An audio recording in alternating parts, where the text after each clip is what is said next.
Well, brothers and sisters, I told you that I will cover these stories here on this podcast of the folks out here struggling and telling people what they enduring in this economy.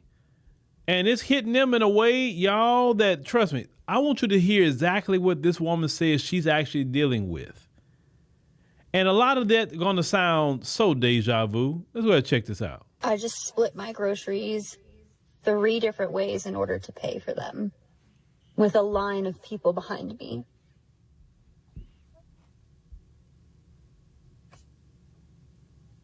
I wanted to cry so bad walking out of that store. It was so embarrassing. All I want to do is provide for my family and my friends and myself. I want to create a future where I can help other people. And I can't even buy my own groceries right now. I'm so done struggling. I'm so done struggling. Okay. Well, ma'am, that's how Black Americans have been feeling for decades, ma'am. Decades. I'm going to give you my own personal stories. You know why I work hard the way I work hard? You know why I have been so relentless in the way I work? Why, man, Phil's always posting. Phil's always doing this. Phil always doing that. You know why? Because I grew up poor, okay? And I felt as long as God gives me health and strength, I'm not going to stay that way. Now, you know how many times, ma'am, that we went to go get groceries and we didn't fully have the money? So you had groceries and you go up there and it's not enough. You may have some on food stamps, some cash. You couldn't get this, so you had to get the meat and get the rice and beans and all the different things you had to get to make sure you can cook, pancake mix or whatever else. But Phil wanted to get the Nintendo cereal. Remember when Nintendo cereal came out back in the Gap, the Nintendo cereal? I couldn't get the Nintendo cereal. We always had to get cornflakes or something like that and put a little sugar on the cornflakes. Because cornflakes was cheaper to get when it comes to cereal. And when I became a grown man, what's the first thing I did when I got a little money? I had bought like 20 boxes of cereal, all flavors of cereal. I was the cereal connoisseur. Trust me, I can go a whole day just eating cereal. That's how much I was happy I can afford cereal. Because there were so many times where I could not get the cereal that I really wanted to get. All the times that you had money in your account, your mama did, or your daddy and them did, and a bill came through and wiped it out. Now you had to leave a whole carton, a whole basket of groceries there in front of everybody. Ma'am, your card was declined.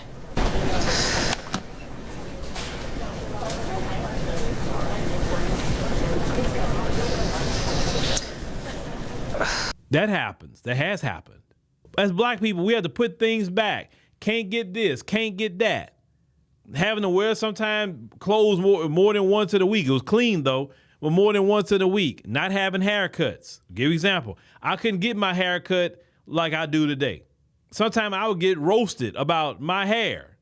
What ended up happening with me as a grown man? I'm gonna make sure my haircut is done every week. When I get some money, I ain't gonna get clowned like that. So every week I'm in a barber chair. So whatever barber I have working, is my barber, he's guaranteed to get a weekly money out of me. Period. So I use the getting roasted about my hair. I use the can't afford groceries, can't afford vacations. We couldn't afford that. All these vacations that a lot of y'all folks be taking with your kids, destination vacations. It took me being a grown man 3 years ago for the first time to do a destination vacation with my family. Y'all white folks been doing that forever. Every summer, y'all going to a destination, some other country. You understand what I'm saying? You say you're tired of struggling. Ma'am, you just got started. You haven't got there yet. And I'm telling you, it's going to get worse. It's not going to get better. It's going to get worse. I'm not laughing or gloating about anything she's dealing with because I know exactly how it feels. I'm just saying, not her in particular, But her community had no problem when FBAs was saying the exact same thing. It was embarrassing. I can't afford groceries, XYZ. They had no sympathy for us as FBA. They said for us to pull ourselves up by our bootstraps.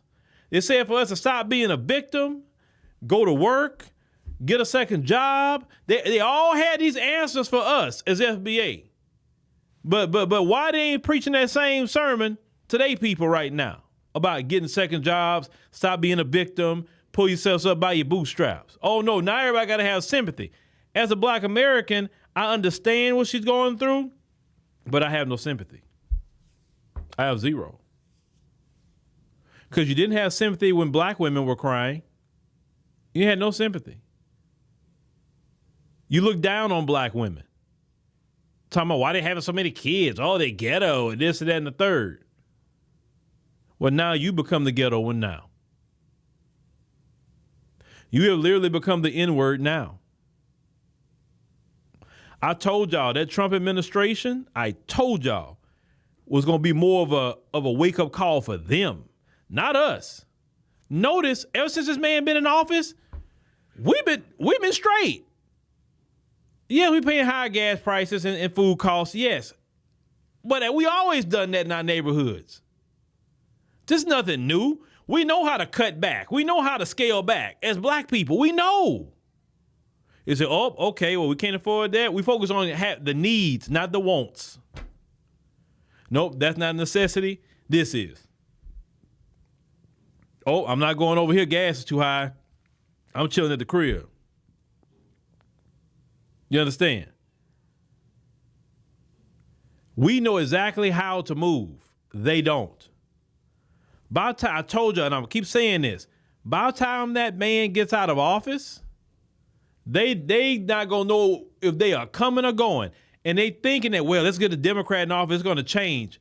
It's not going to change. Even if a Democrat gets in office next, it's not going to change because God, and I feel confident in saying that, God says it's over. God says your time is up. And the first is now last, and the last is now first. That's what's happening right now. You had a chance to repent. You had a chance to make things right, and you chose not to. You have hardened your heart against Black Americans.